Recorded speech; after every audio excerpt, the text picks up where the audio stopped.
De retour dans sa demeure, Astrid ne parvint pas à trouver le sommeil pendant longtemps. Elle était allongée sur ses fourrures, écoutant le vent bruire dans les branches du vieux frêne derrière la fenêtre. Dans ses oreilles résonnait encore le rire de Valdur et sa voix grave et insinuante. Elle comprenait que cet homme n'était pas entré dans sa vie par hasard. Il était comme une tempête qui arrache les vieilles feuilles et force les arbres à se courber jusqu'au sol. Mais après une telle tempête, l'air devient toujours plus pur. Astrid pressa sa main contre sa poitrine, sentant les battements réguliers de son cœur. Et pour la première fois, depuis de nombreuses années, elle souhaita que le matin arrive au plus vite. Elle était prête pour cette rencontre, prête pour de nouvelles joutes verbales, et peut-être pour quelque chose de bien plus grand. Quelque chose qu'elle craignait même de penser à voix haute. Le sommeil ne vint à elle qu'à l'aube, lorsque les premiers rayons du soleil commencèrent à teinter le ciel d'une douce couleur rose. Elle rêvait de mers infinies, de rivages dorés, et d'un homme qui lui tenait la main, la guidant à travers le brouillard. Et dans ce rêve, cet homme n'était pas un héros de chanson, ni un marchand d'outre-mer. C'était Valdur. Mais son regard était dénué de moquerie. Il brillait d'une telle tendresse qu'elle en avait le souffle coupé.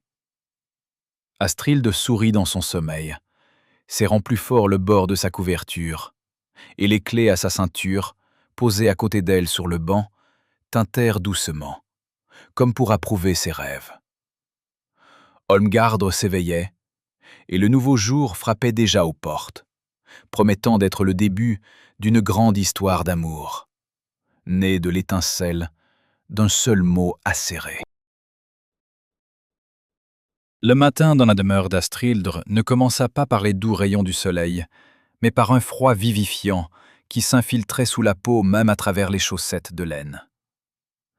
La maîtresse de maison se leva avant même que les premiers coqs ne chantent. Elle devait vérifier les réserves de grains dans la grange principale, car les temps froids approchaient et le commerce avec les marchands de passage exigeait une précision absolue. Astrid enfila sa cape de travail habituelle, attacha ses cheveux avec une lanière de cuir et se dirigea vers la massive construction en rondins dressée sur de hauts pilotis. À l'intérieur de la grange flottaient des odeurs d'herbes sèches, de poussière et l'arôme douceâtre du seigle. La jeune femme alluma une petite lampe à huile et se mit au travail, notant sur une planchette de bois le nombre de sacs pleins.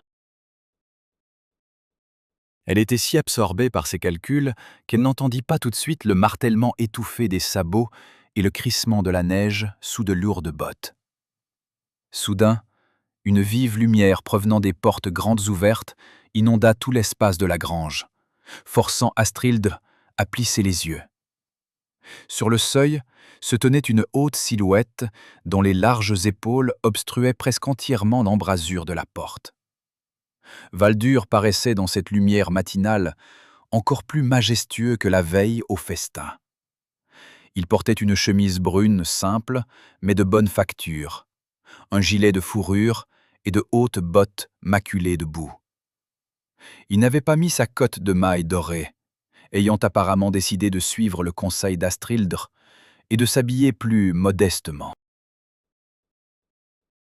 La jeune femme abaissa lentement sa planchette et, plissant les yeux, demanda d'un ton caustique si le vénérable guerrier ne s'était pas égaré en cherchant son reflet dans un miroir, ou peut-être s'il cherchait le chemin de la boutique de parfums la plus proche.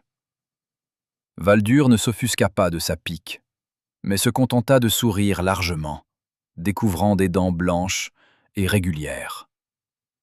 Il entra à l'intérieur, et l'arôme de mer et d'acier qu'il apportait avec lui chassa instantanément l'odeur du seigle sec.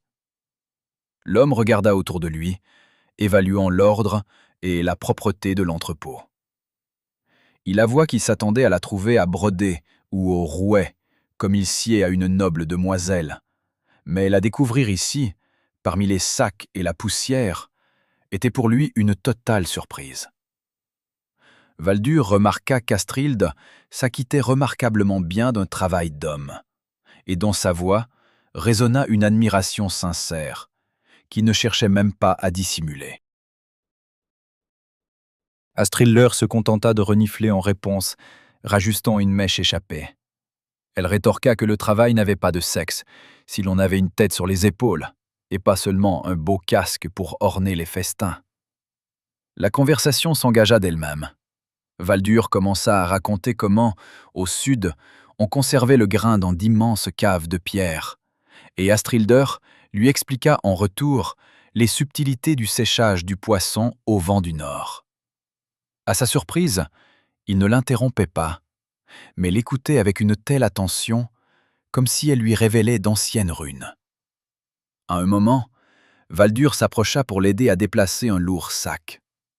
Sa main effleura accidentellement ses doigts, et Astrilder sentit un courant électrique parcourir son corps. Elle s'écarta rapidement, mais la chaleur dans sa poitrine ne s'apaisait pas. Pour dissimuler son trouble, elle lui proposa de se promener jusqu'au bord du fjord, prétextant qu'il faisait trop étouffant dans la grange.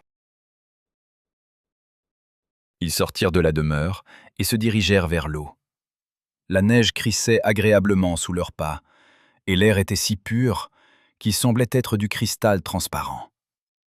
Valdur marchait à ses côtés, s'adaptant à son pas, et Astrilde se surprit à penser qu'elle aimait cette sensation de protection. Il ne se vantait plus de ses exploits, mais parlait du silence qu'il avait cherché pendant ces 7 années.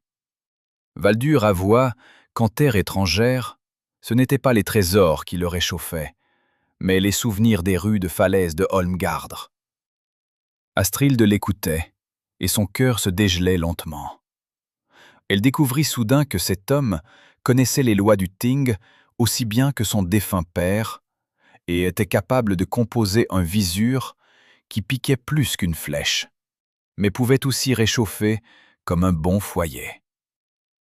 Valdur lui raconta la tempête dans le golfe de Gascogne, quand les vagues étaient plus hautes que les mâts et le ciel se confondait avec l'abîme. Il décrivait la peur et l'exaltation du combat avec tant de vivacité qu'Astrilder voyait presque devant elle l'éclat des haches.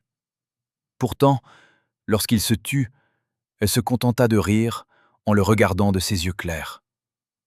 Elle dit que survivre à l'un de ces hivers rigoureux, quand dans l'étable la dernière vache fait des caprices et que le toit fuit juste au-dessus du lit d'une mère malade, c'était un exploit digne d'une saga à part entière.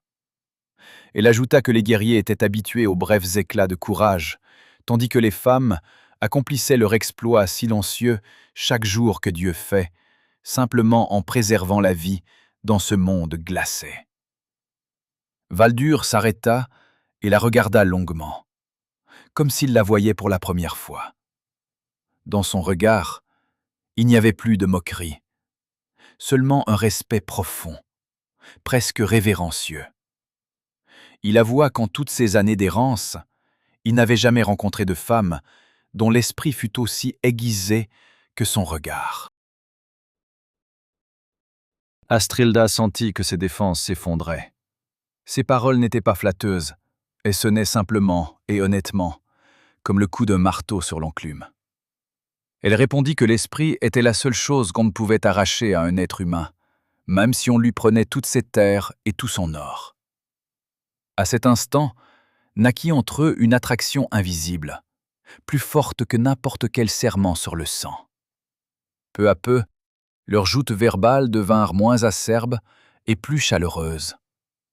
Ils déambulèrent le long de la rive jusqu'à midi, discutant de tout et de rien, de la qualité du fer importé aux vieilles légendes sur les géants. Valdur réalisa soudain qu'il était attiré par elle, non seulement à cause de sa beauté, qui était austère et pure comme le printemps nordique, mais aussi parce qu'avec elle, il pouvait être lui-même. Il n'avait pas besoin de jouer le rôle du héros invincible. Il avoua qu'en campagne, il avait vu beaucoup de femmes, mais qu'elles n'étaient toutes que l'ombre de leur mari, silencieuses et sans voix. Astrilda, s'arrêtant au bord même de l'eau, répondit qu'être une ombre était facile, que cela ne demandait aucun effort, mais qu'elle préférait être le soleil. Le soleil décide lui-même quand briller et quand se cacher derrière les nuages, et il ne demande la permission à personne. Il y avait tant de dignité et de douleur cachées dans ces paroles que Valdur eut envie de la prendre dans ses bras pour la protéger de tous les vents du monde. Mais il savait qu'Astrilda n'accepterait pas la pitié. Il remarqua seulement à voix basse que le soleil aussi avait parfois besoin que quelqu'un se tienne simplement à ses côtés et le protège du froid nocturne. La jeune femme garda le silence, mais son regard s'adoucit. Elle se confia soudain à lui et avoua que dans son temps libre, elle écrivait les chroniques de sa lignée sur des parchemins. Elle les achetait à des marchands de passage pour des sommes considérables, ce qui était d'une rareté inouïe dans ces contrées. Valdur fut stupéfait jusqu'au plus profond de son âme. Il demanda si vraiment elle dépensait de l'argent pur pour des morceaux de cuir, uniquement pour y graver des signes. Astrilda le regarda avec défi et répondit que c'était bien mieux que de le dépenser en bracelets d'or qui ne faisaient qu'alourdir le bras vers la terre, rappelant son poids. Les signes sur le parchemin continueraient à vivre quand leurs os seraient déjà réduits en poussière, tandis que l'or ne ferait que passer en d'autres mains. Valdur secoua la tête, émerveillé par sa sagesse. Il comprit que cette femme était un trésor bien plus précieux que tous les coffres qu'il avait apportés sur son drakkar. Il voulait tout savoir d'elle, pénétrer dans chaque recoin secret de son âme. Ils rentrèrent au domaine quand les ombres s'allongèrent. Valdur l'aida à fermer la grange, et cette fois, il prit lui-même les clés pour tourner le lourd verrou. Astrilda ne protesta pas. Elle voyait avec quel soin il manipulait ses affaires, et cela la toucha plus que n'importe quel cadeau. Avant de monter à cheval, Valdur prit sa main et effleura légèrement du bout des lèvres le bout de ses doigts. Ce n'était pas le baiser d'un seigneur, mais le geste d'un égal s'inclinant devant son égal. Il promit de revenir, et cette fois, Astrilda ne répondit pas par une pique. Elle se contenta d'acquiescer, le suivant du regard, jusqu'à ce qu'il disparaisse au tournant de la route. Tout le reste de la journée, Astrilda marcha comme dans un rêve. Elle se surprenait à sourire sans raison, se remémorant sa voix et la chaleur de ses mains. Sa mère remarqua le changement chez sa fille et se contenta de plisser les yeux malicieusement, mais ne dit rien. Astrilda comprenait que sa vie avait changé irrémédiablement. Ces hôtes inattendus dans la grange avaient apporté avec lui non seulement l'odeur de la mer, mais aussi l'espoir qu'elle n'aurait plus à porter seule le fardeau de sa force. Elle savait que des difficultés les attendaient, car Dame Ygritte ne renoncerait pas à ses plans, et les voisins chuchoteraient encore plus fort. Mais maintenant, elle avait le pressentiment que cet hiver ne serait pas aussi froid que les 5 précédents. Le soir, Astrilda sortit à nouveau ses parchemins. Mais cette fois, elle n'écrivit pas sur les impôts ou la quantité de poissons séchés. Elle regarda longuement la feuille vierge, puis traça lentement la première rune, celle qui désignait la joie. Elle se souvint de la façon dont Valdur l'avait regardée dans la grange, et de la manière dont la lumière de la lampe jouait dans ses yeux. Elle voulait immortaliser cet instant, pour qu'il ne s'efface jamais de sa mémoire. Elle comprit que sa hache émoussée avait trouvé son maître, et que ce maître n'avait pas l'intention de la reforger, mais voulait seulement apprendre à la manier aussi habilement qu'elle-même. Dehors, une tempête de neige commençait. Le vent hurlait dans la cheminée, mais dans la maison, il faisait bon. Astrilda s'approcha de la fenêtre et regarda en direction des terres voisines, où, dans la longue maison de Valdur, des feux devaient brûler également. Elle savait qu'il pensait à elle aussi. C'était un sentiment étrange, effrayant et en même temps merveilleux, que de savoir qu'on n'était plus seul dans ce monde impitoyable. Elle effleura les clés à sa ceinture et sentit leur poids froid. Mais ce poids ne lui semblait plus insurmontable désormais. Elle était maîtresse de son destin. Et ce destin venait tout juste de trouver un nom. Le sommeil vint à elle rapidement, et dans ce sommeil, il n'y avait ni fjord glacé, ni toit qui fuyait. Elle rêvait d'une prairie d'été inondée de soleil, et de Valdur qui tressait des fleurs des champs dans ses cheveux. Il riait, et ce rire était plus fort que le fracas des vagues. Astrilda se réveilla au milieu de la nuit, avec un sourire aux lèvres, et écouta longuement battre son cœur. Elle savait que demain Valdur reviendrait, et qu'elle l'attendrait, ayant mis de côté tous ses comptes et ses vérifications. Car il existe des choses plus importantes que le grain dans la grange. Et l'une de ces choses est l'amour, qui fleurit même sur les pierres mêmes de la rive septentrionale. Les jours s'étiraient l'un après l'autre, et peu à peu, le givre piquant entre Astrilda et Valdur commença à fondre, cédant la place à quelque chose de bien plus profond qu'une simple curiosité. Valdur devint un hôte fréquent dans sa demeure. Il ne paradait plus dans ses soies byzantines, préférant de simples chemises de laine qui soulignaient ses larges épaules et sa force, mais son regard demeurait le même, attentif et légèrement moqueur. Il se promenait souvent le long de la lisière du fjord, où les embruns froids se brisaient contre les pierres grises, et où le vent apportait l'odeur de lointaines pérégrinations. Durant ces promenades, Valdur s'ouvrait à elle sous un jour tout à fait différent. Il ne parlait pas de l'éclat de l'or, mais du silence de la mer infinie, de la façon dont les étoiles au-dessus de la tête semblent être le seul repère fiable dans un monde où tout le reste change constamment.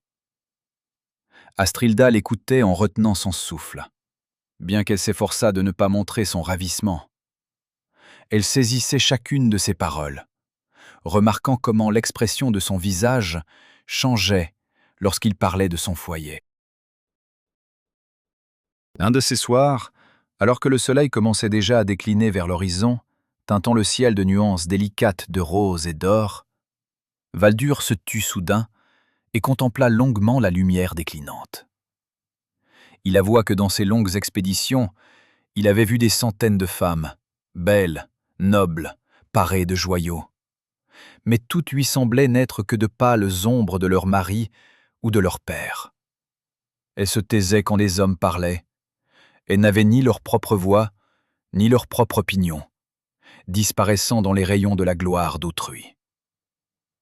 Astrilda s'arrêta et regarda l'astre déclinant qui sombrait lentement dans les eaux froides du fjord. Elle répondit qu'être une ombre était effectivement facile et commode, car l'ombre ne porte pas la responsabilité de ses actes et est toujours protégée de la chaleur brûlante. Mais elle-même préférait être le soleil. Le soleil décide lui-même quand se montrer au monde et quand se cacher derrière d'épais nuages. Et il ne demande jamais la permission de briller. Dans sa voix résonnait une assurance si inébranlable que Valdur ne put s'empêcher de l'admirer. Son visage dans les rayons du couchant semblait couler dans du cuivre pur, et dans ses yeux se reflétait toute la grandeur du Nord. Dans un élan de confidence rare chez elle, Astrilda invita Valdur dans sa petite pièce de travail où se trouvait une massive table de chêne. Là, cachés des regards indiscrets, se trouvaient ses trésors. Elle sortit avec précaution un paquet de tissu épais et le déroula, révélant à la lumière des feuilles de parchemin. Valdur fut frappé jusqu'au plus profond de son âme. Il avait vu de telles choses dans de riches monastères du Sud, mais n'avait jamais pensé les rencontrer ici, entre les mains d'une femme qui venait tout juste de discuter avec lui du prix du poisson séché. Il effleura prudemment du bout des doigts la surface du cuir, sentant sa solidité et son importance. Valdur demanda pourquoi elle dépensait de l'argent pur pour ces morceaux de cuir tanné, uniquement pour y graver des signes que tout le monde ne comprendrait pas. Sa voix trembla d'un mélange de perplexité et d'admiration. Astrilda sourit de son sourire rare et chaleureux, qui coupa le souffle à Valdur l'espace d'un instant. Elle répondit que c'était bien mieux que de dépenser de l'argent pour de lourds bracelets qui ne font que tirer la main vers la terre, rappelant sa pesanteur et transformant la femme en une prisonnière parée. Les mots sur le parchemin sont une mémoire qui leur survivra à tous. C'est une voix qui résonnera encore lorsque leurs corps seront retournés en poussière. Et la voix qu'elle consignait les chroniques de sa lignée, préservant les histoires des exploits de son père et de la sagesse de ses aïeux. Valdur resta longtemps silencieux, contemplant ses doigts fins tachés d'encre. Il comprit qu'Astrilda n'était pas simplement une belle femme, c'était tout un univers qui lui restait à découvrir, encore et encore.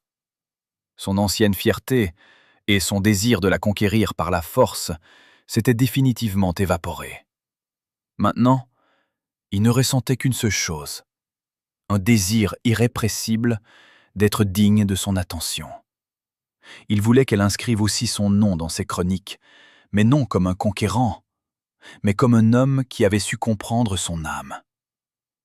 La conversation en vint à l'avenir. Valdur avoua que sa mère, dame Ygritte, planifiait déjà activement son mariage, cherchant des épouses avec de riches terres et un tempérament docile. Il eut un sourire en coin, remarquant qu'après ses rencontres avec Astrilda, toutes ces demoiselles lui semblaient fades, comme de la bouillie sans sel. Astrilda, en retour, se contenta de le taquiner, lui demandant si vraiment un guerrier célèbre craignait la volonté de sa mère. Valdur éclata de rire, et ce rire était sincère et léger. Il répondit qu'il ne craignait pas sa mère, mais de vivre toute sa vie sans jamais rencontrer quelqu'un avec qui il pourrait non seulement partager sa couche, mais aussi garder le silence sur l'essentiel. Ils passèrent plusieurs heures dans cette pièce. Astrilda lui montrait les runes, lui expliquait leur signification et lui parlait de l'importance de préserver la vérité, même si elle était amère. Valdur l'écoutait avec une attention telle que sa vie semblait en dépendre. Il se surprit soudain à penser que sa vie de campagne militaire avait été éclatante, mais vide, semblable à un éclair qui ne laisse après lui qu'une odeur de brûlé. Ici, auprès de cette femme, il ressentait un véritable feu de foyer, réchauffant. Il était de plus en plus attiré par elle, et ce sentiment ne ressemblait plus à l'ardeur du chasseur, c'était un attachement silencieux et profond. Astrilda murmura que demain serait un nouveau jour, et que le soleil se lèverait à nouveau sur le fjord. Valdur acquiesça, promettant de revenir dès que les premiers rayons toucheraient le toit de sa grange. Il partit, et Astrilda resta longtemps à la fenêtre, regardant son cheval s'éloigner. Elle sentait se répandre en elle un bonheur étrange et poignant. Elle n'était plus simplement la maîtresse du domaine ou la vieille fille. Elle était une femme qu'on aimait pour son esprit, pour sa force et pour ses chroniques. Et cette conscience la rendait plus forte que n'importe quel viking à l'épée dorée. Cette nuit-là, Astrilda ne rêva ni de chiffres, ni de sacs de grains. Elle rêva de la mer, mais elle était calme et douce, comme la soie des étoffes byzantines. Sur cette mer voguait un drakkar, et à sa proue se tenaient deux personnes, un homme et une femme. Ils regardaient dans la même direction, et leurs ombres sur le pont se fondaient en une seule ligne, longue et solide. Astrilda se réveilla avec un sourire, sentant une chaleur au plus profond de son cœur. Elle savait que des tempêtes les attendaient, car le monde des Vikings est rude et impitoyable. Mais maintenant elle était certaine. Son soleil ne brillerait plus jamais dans la solitude. Elle se leva, s'approcha de la table et ajouta quelques lignes à sa chronique. Elle écrivait que la véritable force ne résidait pas dans la soumission, mais dans la compréhension. Elle écrivait sur des yeux couleur de ciel froid, dans lesquels vivait désormais le feu. Ces notes n'étaient pas destinées à la postérité, mais à elle-même, comme preuve que le miracle était possible, même sur la rive froide de Holmgard. La vie derrière les murs de la maison commençait déjà à s'éveiller. On entendait les cris des premiers oiseaux et le piétinement des serviteurs. Mais pour Astrilda, le monde était encore empli de la musique silencieuse de la veille au soir. Valdur, de retour chez lui, ne put s'endormir longtemps. Il regardait ses bracelets d'or, et pour la première fois, ils lui semblèrent des babioles inutiles. Il pensait aux paroles d'Astrilda sur le soleil et l'ombre. Il comprenait qu'elle ne deviendrait jamais son ombre. Et c'était précisément cela qui la rendait si désirable. Il était prêt à changer sa vie, à renoncer au schéma habituel et à la lutte pour le pouvoir, pourvu qu'il puisse voir son visage chaque matin et entendre son esprit vif. L'amour entrait dans sa vie, non comme une invitée, mais comme une maîtresse à part entière. Et il se réjouissait de cette captivité volontaire. Le matin accueillit Holmgard dans un brouillard épais. Mais pour les deux amoureux, ce brouillard n'était pas un obstacle.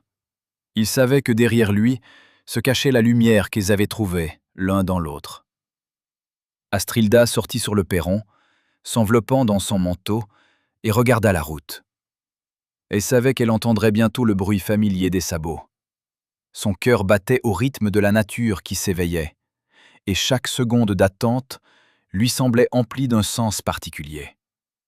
Dans ce monde rude, où tout s'achetait et se vendait, ils avaient trouvé ce qui n'avait pas de prix.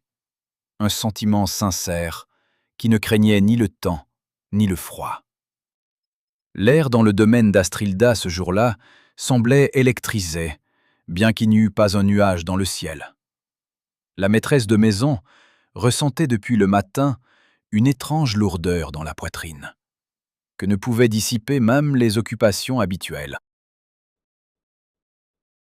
Elle tentait de se concentrer sur la réparation des filets de pêche, mais ses doigts s'immobilisaient sans cesse et son regard se dirigeait vers la route qui serpentait entre les collines douces. L'air sentait les feuilles mortes et les froids qui approchaient, et cette odeur faisait battre son cœur plus vite pour une raison quelconque. Quand un groupe de cavaliers apparut à l'horizon, Astrilda reconnut immédiatement Valdur. Il chevauchait en tête sur son puissant étalon noir, et sa silhouette dans les rayons du soleil de midi semblait couler dans du bronze sombre. Mais aujourd'hui, il y avait quelque chose de différent dans son maintien. Non pas cette douce décontraction à laquelle elle avait commencé à s'habituer pendant leur promenade, mais une solennité rigide, presque cérémonielle. Valdur mit pied à terre au bas du perron, et deux de ses fidèles guerriers le suivirent aussitôt, portant de lourds coffres recouverts de cuir. Valdur lui-même était vêtu de son plus bel habit de fête. Il portait une tunique de drap vert foncé, très fin, brodée au col de fils d'or, et sur ses épaules reposait un lourd manteau retenu par une massive agrafe d'argent en forme de serpent entrelacé. Son visage était rasé de près, et ses cheveux blonds soigneusement peignés et retenus par une fine lanière de cuir. Il avait l'air d'un véritable jarl, prêt à imposer sa volonté, et Astrilda se redressa involontairement, sentant s'éveiller en elle son obstination habituelle. Elle sortit à sa rencontre, les bras croisés sur la poitrine, et les clés à sa ceinture émirent un tintement bref et avertisseur. Valdur ne perdit pas de temps en salutations ou en plaisanteries qu'ils avaient échangées ces derniers jours. D'un geste, il ordonna à ses serviteurs d'ouvrir les coffres, et apparurent au grand jour des trésors capables de faire tourner la tête à n'importe quelle jeune fille de Hongard. Il y avait là des peaux de zibeline, si douces et si noires, qu'elles semblaient tissées de la nuit elle-même. Des liasses de pièces d'argent arabes qui miroitaient aux rayons du soleil, et un massif torque d'argent, un collier de cou savamment tressé de multiples fils fins. Valdur embrassa tout cela d'un geste de propriétaire et commença son discours. Sa voix résonnait haut et assuré, comme au Thing, et l'on y entendait des notes de suffisance qu'Astrilda avait tant espéré ne plus jamais entendre. Il se mit à parler du fait qu'il avait attentivement étudié sa situation. Il dit qu'il comprenait combien il était difficile pour une femme seule de gérer un si grand domaine, quand les années s'en vont et que la beauté est chose fragile et éphémère. Valdur ajouta que sa famille avait depuis longtemps besoin d'un protecteur puissant, dont le nom ferait taire les voisins et dont l'épée repousserait tous les malveillants. Il déclara ouvertement qu'il était prêt à prendre sur lui ce lourd fardeau et à l'accueillir dans sa maison, malgré son caractère épineux et son tempérament douteux, qui était déjà devenu proverbial dans tout le fjord. Il conclut sa tirade en disant que c'était sans aucun doute la meilleure affaire qu'Astrilda pût faire de sa vie et qui lui donnait une chance de s'assurer une vieillesse digne à l'ombre de sa gloire. Astrilda l'écoutait, et son visage devenait progressivement aussi froid et impénétrable qu'un glacier dans les montagnes. Elle ne regardait ni les fourrures, ni l'argent. Son regard était rivé au visage de Valdur. Elle voyait comme il était fier de lui, comme il était sûr de son droit de la sauver. À chacune de ses paroles, cette chaleur qui était née dans son âme lors de leur promenade au bord du fjord se transformait en aiguilles de glace acérées. Quand il se tut enfin, attendant un accord enthousiaste, ou du moins un hochement de tête docile, Astrilda garda le silence encore quelques longs instants. Et puis elle fit ce à quoi il ne s'attendait nullement. Elle éclata d'un rire sonore et retentissant. Ce rire n'était pas joyeux. On y entendait l'amertume des espoirs brisés et la fureur d'une femme qu'on venait de tenter d'acheter comme une vache à la foire. Valdur cligna des yeux avec confusion. Sa main qui s'était tendue vers le torque d'argent se figea dans l'air. Astrilda fit un pas en avant, et ses yeux lançaient des éclairs. Elle lui demanda s'il pensait vraiment qu'elle valait si peu. Elle dit qu'il avait confondu le grand mystère de l'union de deux êtres avec une vulgaire transaction commerciale, et que même le bétail au marché était choisi avec plus de respect pour ses sentiments et son tempérament. Astrilda déclara qu'elle ne pouserait pas un homme qui ne voyait en elle qu'un fardeau à porter ou un placement avantageux pour ses terres. Sa voix tremblait, mais non de larmes, mais d'une colère à peine contenue qui bouillonnait en elle, brûlant tout son être. Elle lui jeta en pleine face qu'elle le refusait non parce qu'il était pauvre ou laid, mais parce qu'il ne s'était même pas demandé si elle l'aimait.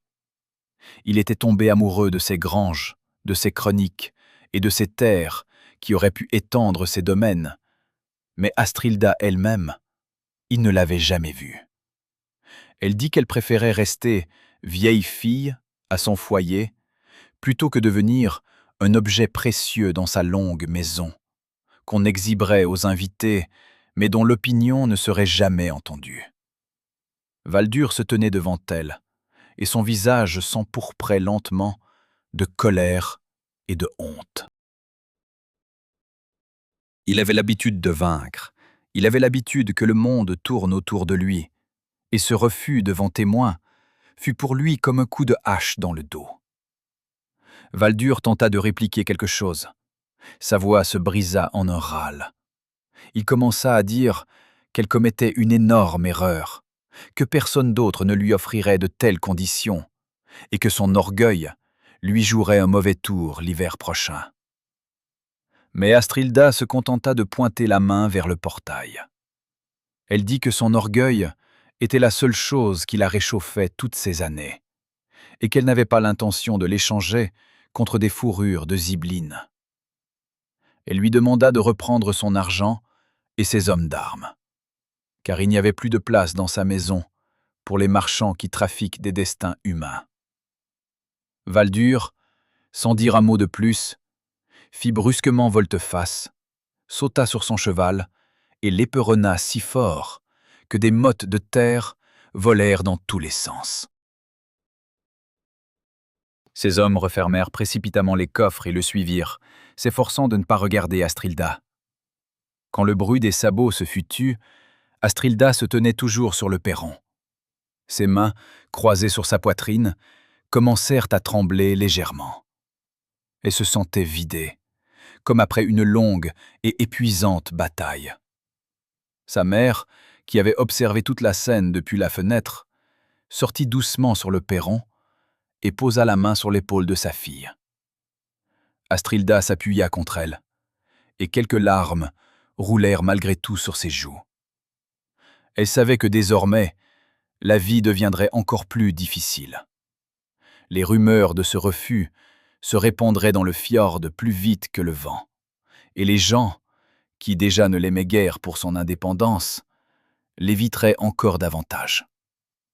Mais au fond d'elle-même, elle savait qu'elle avait agi justement.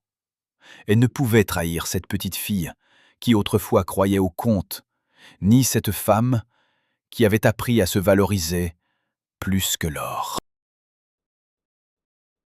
Cette nuit-là, le domaine fut inhabituellement silencieux. Astrilda ne toucha pas au dîner. Elle était assise près du foyer, regardant les braises mourantes, et se remémorait leur promenade. Il lui était douloureux de réaliser que tout ce temps, elle avait peut-être vu en Valdur ce qui n'était pas en lui. Il lui avait semblé qu'il avait compris son âme, alors qu'il ne faisait qu'évaluer ses biens. Elle se sentait trahie dans ses sentiments les plus intimes. Chaque plaisanterie, chaque regard lui semblait désormais faire partie d'un plan ingénieux pour s'emparer de ses terres. Elle prit son parchemin et voulut écrire quelque chose, mais sa main refusa de se lever.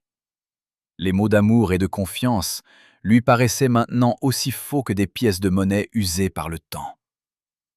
Quelques jours passèrent, et les prédictions d'Astrilda commencèrent à se réaliser. Au marché de Holmgard, les gens se taisaient à son apparition et détournaient les yeux. Les marchands se mirent à annoncer des prix plus élevés, et certains voisins cessèrent même de la saluer. On commença à considérer la famille d'Astrilda comme maudite, ou du moins dépourvue de bon sens. La mère d'Astrilda tenait bon, mais on voyait combien il lui était difficile de supporter cette condamnation silencieuse. Astrilda, elle, marchait la tête haute. Bien que la nuit, son oreiller fût souvent humide de larmes. Elle comprenait que cette bataille, pour son droit d'être elle-même, ne faisait que commencer. Et l'hiver, qui se tenait sur le seuil, promettait d'être le plus rude et le plus solitaire de sa vie. Elle se surprenait souvent à regarder du côté des terres de Valdur. Là-bas, au-delà des forêts, brûlaient les feux de sa longue maison, et elle se demandait à quoi il pensait en ce moment. Regrettait-il sa grossièreté, ou était-il simplement en colère contre son entêtement? Elle voulait croire que quelque part là-bas, sous les couches d'or et d'orgueil, vivait encore cet homme qui savait écouter le silence de la mer. Mais la raison lui soufflait que les gens changent rarement, surtout quand ils ont l'habitude de prendre ce qu'ils veulent. Elle s'efforçait de s'occuper, travailler jusqu'à l'épuisement, pour tomber le soir sans force, et ne pas penser à ce qui aurait pu être si Valdur était venu à elle avec de l'amour, et non avec une transaction. Un jour, alors qu'elle ramassait du bois mort dans la forêt, elle tomba sur une branche de frêne brisée. L'arbre était jeune et vigoureux, mais la tempête l'avait rompu. Astrilda le contempla longuement, puis attacha délicatement la branche avec un morceau de son ruban. Elle pensa qu'elle et Valdur ressemblaient maintenant à cet arbre, tous deux brisés par leur orgueil et leur incompréhension. Mais si le temps et un peu de soin peuvent aider un arbre, les hommes ont besoin de quelque chose de plus. Ils ont besoin du courage de reconnaître leurs erreurs et d'un cœur capable de pardonner. Astrilda soupira, ramassa son fagot et se dirigea vers la maison, sentant la première vraie neige commencer à tomber lentement sur ses épaules, recouvrant le monde d'un linceul blanc de silence et d'attente. L'hiver prit définitivement ses droits, emprisonnant le fjord dans la glace et ensevelissant les routes sous les congères.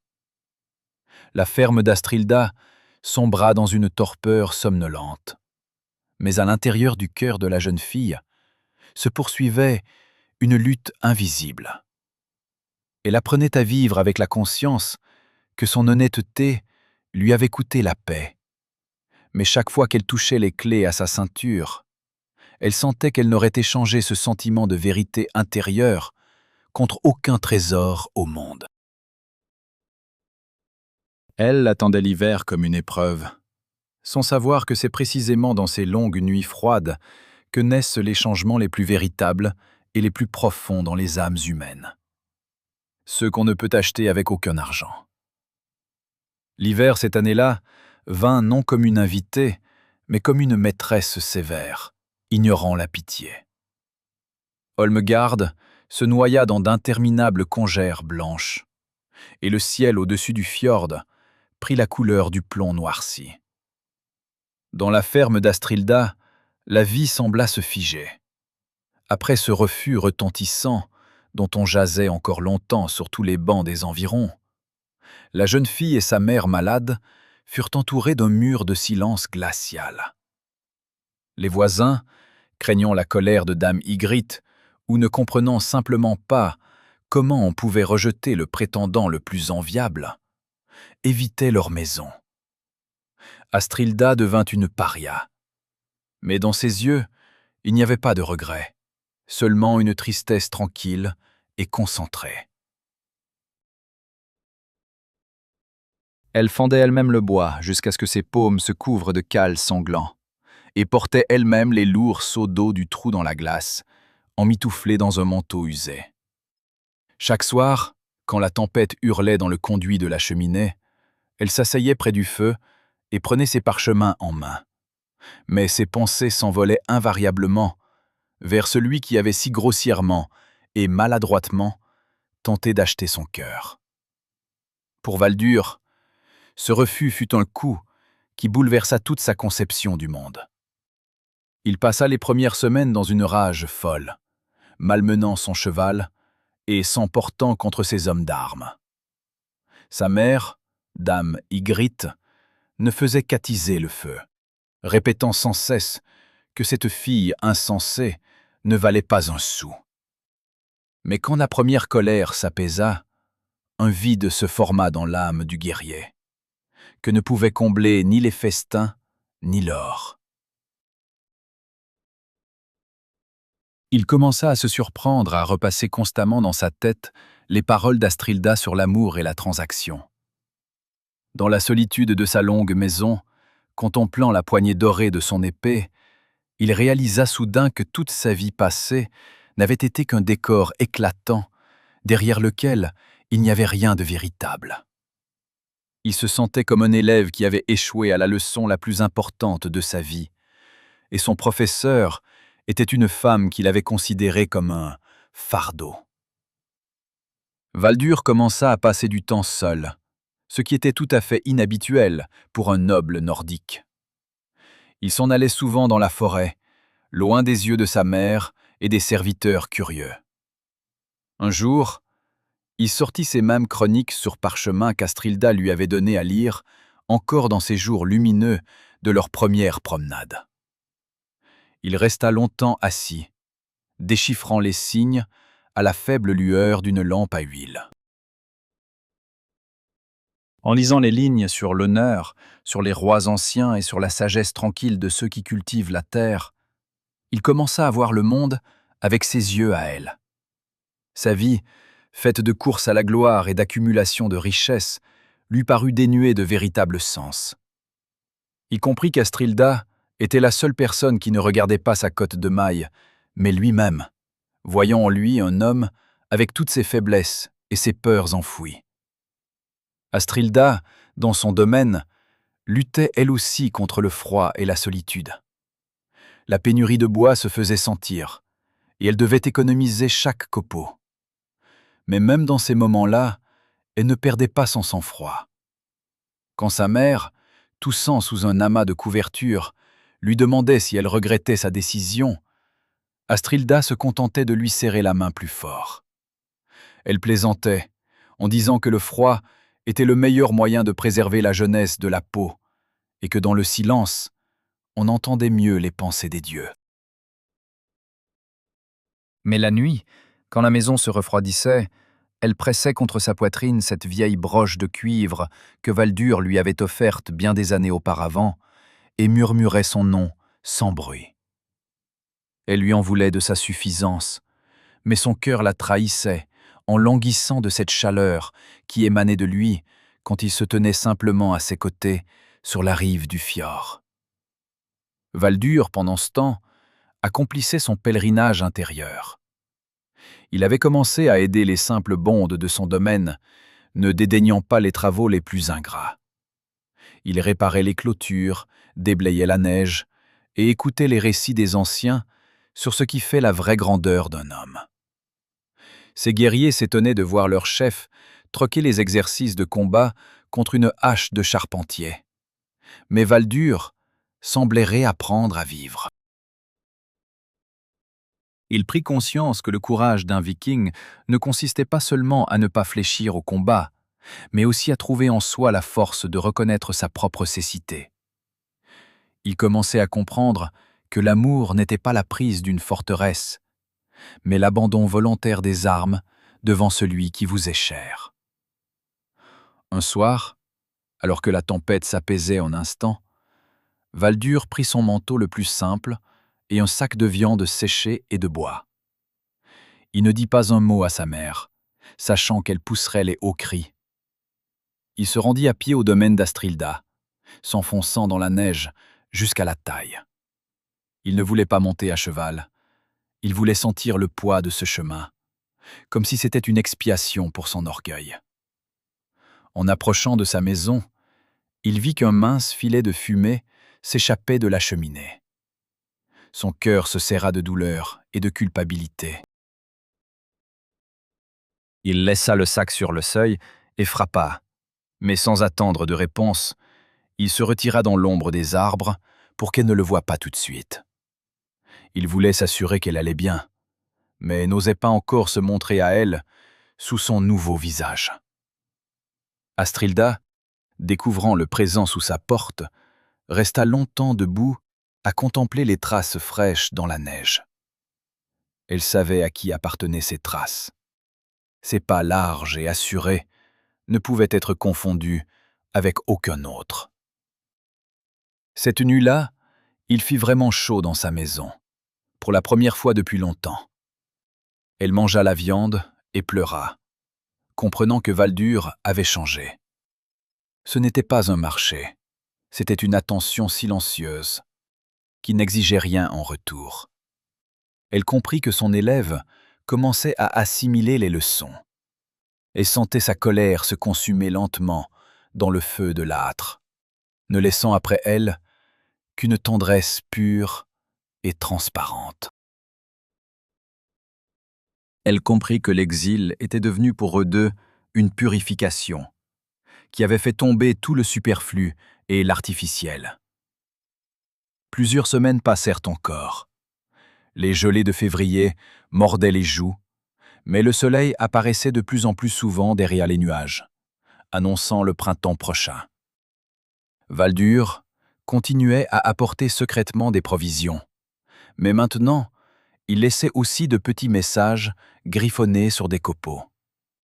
Il n'y avait pas de poésie, seulement des mots simples, disant qu'aujourd'hui, il avait vu le premier oiseau, ou que la glace du fjord commençait à s'amincir. Astrilda lui répondait de même, laissant ses messages au même endroit. C'était une étrange conversation silencieuse entre deux âmes qui avaient enfin trouvé un langage commun. Ils ne se disputaient plus au sujet des terres ou de l'or. Ils parlaient de la vie qui se ferait un chemin à travers la neige. Un jour, Valdur la surprit dans la cour arrière. Elle essayait de sortir une auge coincée dans un banc de neige. Il ne put se retenir et sortit de l'ombre. Astrilda sursauta, mais ne s'enfuit pas. Elle le regarda et vit que son visage s'était creusé et que dans ses yeux était apparue une expression qu'elle n'avait jamais vue auparavant. Une douceur mêlée d'une détermination inébranlable. Il s'approcha, sortit l'auge en silence et la posa sur un endroit plat. Valdur ne s'excusa pas avec des mots. Il se contenta de la regarder dans les yeux et dit qu'il savait maintenant pourquoi le soleil ne demandait pas la permission de briller. Astrilda sourit, et ce sourire était plus chaud que n'importe quel rayon de printemps. Ils restèrent longtemps dans le froid, se regardant simplement l'un l'autre. Il n'y avait plus entre eux l'ombre de ce marché raté. Devant Astrilda se tenait maintenant non pas l'héritier hautain de terre, mais un homme qui avait traversé son propre hiver et en était sorti, renouvelé. Il avoua que sans son rire, sa vie lui semblait une coquille vide rejetée sur le rivage. Astrilda répondit que l'orgueil était un bon manteau pour le temps froid, mais qu'en dessous, il devait quand même y avoir un cœur vivant. À ce moment-là, ils comprirent tous deux que l'exil était terminé. Ils s'étaient retrouvés à nouveau, et cette nouvelle union était plus solide que n'importe quel fer, parce qu'elle avait été forgée dans la forge de la solitude et de la prise de conscience. Valdur lui proposa de l'aider à réparer le toit, qui s'était complètement délabré sous le poids de la neige. Astrilda accepta, et cette fois, elle ne sentit pas que cela portait atteinte à sa dignité. C'était l'aide d'un ami, l'aide d'un égal. Pendant que Valdur travaillait sur le toit, Astrilda préparait dans la maison une décoction chaude d'herbes. Quand il descendit, le visage rougi et joyeux, ils s'assirent près du feu, et pour la première fois depuis longtemps, elle lui parla de ses chroniques. Elle lui montra les nouvelles lignes qu'elle avait écrites cet hiver, des lignes sur la façon dont le froid apprend à apprécier la chaleur, et le silence apprend à écouter le cœur. Valdur l'écoutait, retenant son souffle, et dans cette maison, il n'y avait plus de place pour les rancœurs. Quand vint le moment de partir, Valdur s'attarda sur le seuil. Il ne tenta pas de l'embrasser, il prit simplement sa paume et la posa contre son cœur. Astrilda sentit comme il battait, fort, régulier et tendre. Il dit qu'à présent il était prêt à attendre aussi longtemps qu'il le faudrait, jusqu'à ce qu'elle dise qu'il était digne de figurer dans sa chronique. Astrilda répondit que la chronique s'écrivait déjà, et que chacune de ses bonnes actions était une nouvelle rune sur son parchemin. Elle le suivit du regard jusqu'au portail, et cette fois son cœur était paisible et empli de lumière. Elle savait que le véritable printemps était déjà arrivé dans son âme. L'hiver n'était pas encore terminé, les tempêtes de mars et la débâcle étaient à venir. Mais pour Astrilda et Valdur, cela n'avait plus d'importance. Ils avaient traversé le creuset des épreuves et en étaient sortis non pas en parias, mais en vainqueurs.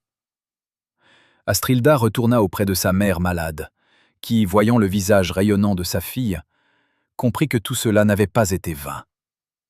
Valdur rentra chez lui, prêt à affronter tous les reproches de sa mère, car désormais, il avait un véritable but. Leur histoire ne faisait que commencer, et elle était bien plus belle et profonde que n'importe quel festin dans la longue maison, car elle était bâtie sur les fondations de la vérité du labeur et d'un amour silencieux, mais tout-puissant. Les crépuscules de mars enveloppèrent Holmgard d'une brume lilas, lorsque le vent glacial se calma enfin un peu, donnant aux habitants épuisés un répit. L'hiver ne voulait toujours pas céder sa place au printemps, et sur le seuil de la ferme d'Astrilda gisait une neige profonde et gelée, scintillant dans la faible lumière des premières étoiles. À l'intérieur de la maison, il faisait frais, et l'air était imprégné d'une odeur d'armoise séchée et de fumée de sapin. Astrilda était assise près de l'âtre mourant, penchée bas, au-dessus d'un vieux banc de chêne. L'un des pieds s'était fendu sous le poids des années, et maintenant, la jeune fille tentait d'enfoncer une cale de bois dans la rainure desséchée. Ses doigts, rougis par le froid et le travail constant, lui obéissaient mal, et le lourd marteau glissait sans cesse, frappant ses phalanges. Elle se mordit la lèvre, retenant son dépit, et brandit obstinément l'outil à nouveau. À cet instant, la lourde porte de chêne, grinçant plaintivement sur ses gonds de cuir, s'ouvrit, laissant entrer dans la pièce un nuage de vapeur glacée. Sur le seuil se tenait Valdur. Mais ce n'était pas le fier guerrier en cotte de maille étincelante qu'elle avait vu le jour de son retour, ni ce fiancé suffisant avec ses coffres d'argent. Il portait un simple manteau de travail en laine grossière, éclaboussé de neige fondue, et à sa ceinture ne pendait qu'un couteau ordinaire dans un fourreau de cuir. Il n'avait pas amené sa suite et ne s'était pas mis à annoncer son arrivée à grand bruit. Valdur resta figé à l'entrée, attendant humblement qu'Astrilda lève la tête. Dans la faible lumière des braises mourantes, son visage paraissait plus vieux et plus sage. Sa barbe étrangère soignée avait poussé, se transformant en une épaisse barbe d'homme qui le faisait ressembler à un véritable homme du Nord, habitué au vent et aux tempêtes, et non à un pan des boutiques byzantines. Astrilda ne se précipita pas vers lui et ne se mit pas à l'accabler de reproches. Elle se figea seulement un instant, le regardant d'en bas, puis baissa à nouveau les yeux sur le banc cassé. Son cœur se mit à battre à un rythme effréné, résonnant dans ses oreilles en coups sourds, mais extérieurement, elle restait calme. Valdur s'approcha lentement et, sans attendre d'invitation, s'assit directement sur le sol de terre battue en face d'elle. Il ne proposa pas son aide, sachant combien elle tenait à son indépendance. Il se contenta de regarder comment elle travaillait, et dans son regard, il n'y avait pas l'ombre d'une supériorité, seulement une sympathie infinie et chaleureuse. Finalement, Astrilda posa le marteau et essuya ses paumes sur le bas de son tablier. Elle lui demanda s'il n'avait pas oublié le chemin de sa riche maison, puisqu'il avait décidé de lui rendre visite à une telle heure. Sa voix sonnait plus doucement qu'auparavant. Elle n'avait plus cette causticité piquante qui lui servait de bouclier. Valdur eut un sourire amer et répondit que tout ce temps, il s'était senti comme le dernier des imbéciles. Il avoua que le courage du viking, dont chantent les skalds, ne consistait pas en réalité à brandir l'épée sur le champ de bataille ou à sauter le premier à bord du navire ennemi. Le véritable courage, c'est trouver en soi la force de venir vers la personne qu'on a offensée et reconnaître son tort en la regardant droit dans les yeux. Il parla de combien de temps il avait réfléchi dans la solitude, écoutant le hurlement du vent dans sa chambre vide. Il comprit que sa richesse et sa gloire n'étaient que poussière sous les pieds, s'il n'y avait pas à ses côtés quelqu'un qui le comprenne sans mots.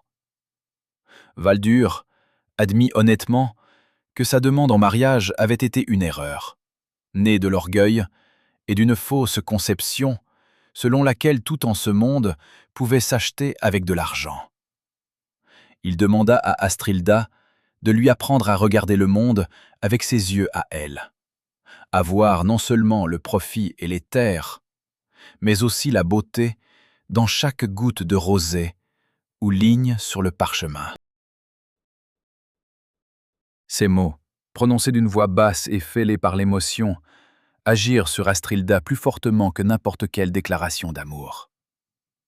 Astrilda l'écouta attentivement, et son visage s'éclaira progressivement. Elle remarqua qu'il avait vraiment changé. Son regard était devenu plus profond. Cette étincelle froide de supériorité qui l'avait toujours tant irrité en avait disparu. Elle remarqua avec un sourire doux que sa barbe avait enfin fait de lui un homme véritable, et non plus quelque curiosité venue d'outre-mer. Valdur éclata de rire, un rire léger et sincère qui emplit la pièce, chassant les derniers vestiges du froid hivernal. Il répondit qu'il était prêt à laisser pousser sa barbe jusqu'aux genoux, si cela pouvait l'aider à voir en lui l'homme qu'il s'efforçait de devenir pour elle. Valdur se rapprocha d'Astrid, si bien que leurs genoux se touchaient presque. Il dit qu'il n'était pas venu aujourd'hui pour conclure un nouveau marché ou proposer une rançon. Il était venu demander si elle accepterait de partager avec lui non seulement les jours clairs à venir, mais aussi toutes les tempêtes hivernales qui se dresseraient encore sur leur chemin. Sans son rire et son esprit vif, sa demeure lui semblait non pas un palais, mais le tombeau d'un ancien roi, somptueux, froid et parfaitement mort. Il prit sa main dans ses paumes, et Astrid sentit combien elles étaient chaudes et calleuses. Elle ne retira pas sa main. Au contraire, ses doigts s'entrelacèrent avec confiance aux siens. Astrid regarda leurs mains jointes et répondit doucement que c'était la pensée la plus sage qu'elle eût entendue de lui durant toutes ces années de connaissance. Elle avoua que sa solitude avait été elle aussi un lourd fardeau, et qu'elle se souvenait souvent de leur promenade le long du fjord, quand ils commençaient tout juste à se découvrir l'un l'autre. Elle n'exigeait de lui ni serment de sang, ni anneau d'or. Il lui suffisait qu'il se tînt devant elle désarmé et sincère. À cet instant, la maison sembla s'éclairer, bien que les braises du foyer fussent presque éteintes. Entre eux, naquit ce sentiment rare de compréhension qu'il est impossible d'imiter ou d'acheter. Ils restèrent ainsi longtemps, parlant de choses futiles et de choses importantes. Valdur raconta comment il réparait désormais lui-même ses outils, et Astrid partagea le secret de la conservation des parchemins contre l'humidité. Ils plaisantaient sur leur ancienne fierté, et ces plaisanteries ne blessaient plus, mais guérissaient les vieilles rancœurs. Valdur remarqua qu'Astrid était étonnamment belle, même dans sa vieille robe de travail, tachée de poussière de bois. Il dit qu'aucune soie de Byzance ne pouvait égaler l'éclat de ses yeux lorsqu'elle parlait de ce qui lui était cher. Astrid se contenta de le menacer en plaisantant avec son marteau, disant qu'il était resté un flatteur incorrigible. Valdur l'aida à terminer la réparation du banc. Sous ses mains puissantes, la cale entra dans la rainure facilement et régulièrement, et le vieux meuble retrouva sa stabilité. C'était symbolique. Leur relation, fissurée par l'incompréhension, se restaurait maintenant par leurs efforts communs. Lorsque le travail fut achevé, ils se tinrent côte à côte, admirant le résultat de leur modeste labeur. Valdur l'entoura prudemment de son bras, et Astrid se permit pour la première fois de se détendre complètement, pressant sa joue contre sa poitrine. Elle entendait les battements réguliers et forts de son cœur, et sentait que ce cœur lui appartenait désormais, aussi sûrement que son épée. Quand vint le moment de se séparer, Valdur promit qu'il reviendrait le lendemain pour l'aider à préparer le bois de chauffage, et que cette fois, il le ferait ouvertement, sans se cacher des voisins. Il dit qu'il ne se souciait plus de ce qu'on chuchoterait dans son dos, tant qu'Astrilde lui souriait à chaque rencontre. Astrilde le raccompagna jusqu'à la porte et regarda longuement sa silhouette se dissoudre dans le silence nocturne. Elle retourna au foyer, y jeta quelques bûches, et les flammes jaillirent avec une force nouvelle. Son âme était légère et paisible. Elle savait que cet hiver leur avait été donné à tous deux pour qu'ils puissent grandir et apprendre à apprécier ce qui était véritablement important. Elle s'approcha de sa table, sortit un parchemin et traça lentement une nouvelle rune. Cette rune signifiait non seulement l'amour, mais aussi la renaissance. Elle écrivit que le courage de reconnaître sa faute était le don le plus précieux qu'un homme pût offrir à une femme. Ces lignes étaient emplies de chaleur et de lumière, et Astrilde savait qu'un jour, leurs enfants liraient cette chronique et apprendraient de leurs erreurs. La vie à Holmgard continuait, mais il y avait désormais place pour un bonheur qui ne dépendait pas de la quantité d'argent dans les coffres. L'amour avait vaincu l'orgueil, et devant eux, les attendait le printemps, le plus beau printemps de leur vie. Cette nuit-là, Astrilde dormit d'un sommeil profond et paisible. Elle ne rêvait plus de tempêtes glacées, ni de granges solitaires. Elle rêvait de la rive du fjord, baignée de lumière solaire, où deux ombres se... Mot de l'auteur. J'ai écrit cette histoire sur des gens que l'on craignait précisément pour ce qu'ils étaient. Une Volva que son père avait donnée en paiement d'une dette. Un bondi sourd que l'on évitait parce que le silence a toujours effrayé davantage que les mots. Tous deux vivaient en marge, socialement, mystiquement, humainement, et j'ai longtemps réfléchi à ce qui rendait leur rencontre possible. Non pas malgré leur étrangeté, mais grâce à elle. Les gens qui ne sont acceptés nulle part savent s'accepter autrement les uns les autres. Il était important pour moi d'écrire un amour qui ne s'explique pas. Entre Aldrain et Verme, il n'y a pas de scène où quelqu'un avoue ses sentiments. Il y a une main posée sur une autre main. Il y a une voix qui nomme les sons un par un, tandis que tout autour assourdissait. Il y a ce moment où elle comprend que le terme de son service est depuis longtemps échu et qu'elle n'est partie nulle part. Il me semble que la véritable intimité ressemble souvent à cela. Non pas à un moment décisif, mais à une accumulation de présence qui devient un jour une nécessité. J'ai pensé à ce que signifie être vendu. Pas dans un sens sentimental, dans un sens très concret. Tarvi n'est pas un méchant. C'est un homme faible qui a pris une décision qui lui semblait la seule issue. Je ne le justifie pas. Mais je voulais montrer que le destin de Aldren ne s'est pas déterminé au moment où son père a nommé le montant de la dette. Il s'est déterminé plus tard, le jour où elle a décidé elle-même de rester. Et cette décision n'appartenait qu'à elle. Grulm m'importe en tant que personnage non parce qu'il est un méchant, mais parce qu'il est compréhensible. Les gens dont le pouvoir repose sur la peur d'autrui seront toujours les ennemis de ceux qui détruisent cette peur, non intentionnellement, mais par le simple fait de leur existence. Aldrain et Verme ne l'ont pas combattu. Ils ont vécu. Et cela s'est finalement révélé plus fort que n'importe lequel de ses discours au Thing. J'ai nommé la petite fille Renvar, celle qui est venue après la tempête, parce que je voulais que l'histoire ne se termine ni sur une victoire ni sur une défaite, mais sur une continuation, sur une vie qui se poursuit. Cette saga parle de la façon dont les dons qui nous isolent peuvent devenir ceux qui nous unissent. S'il se trouve quelqu'un qui regarde ton don non avec crainte, mais avec curiosité. Et du fait que parfois les choses les plus importantes de la vie commencent comme le règlement d'une dette étrangère.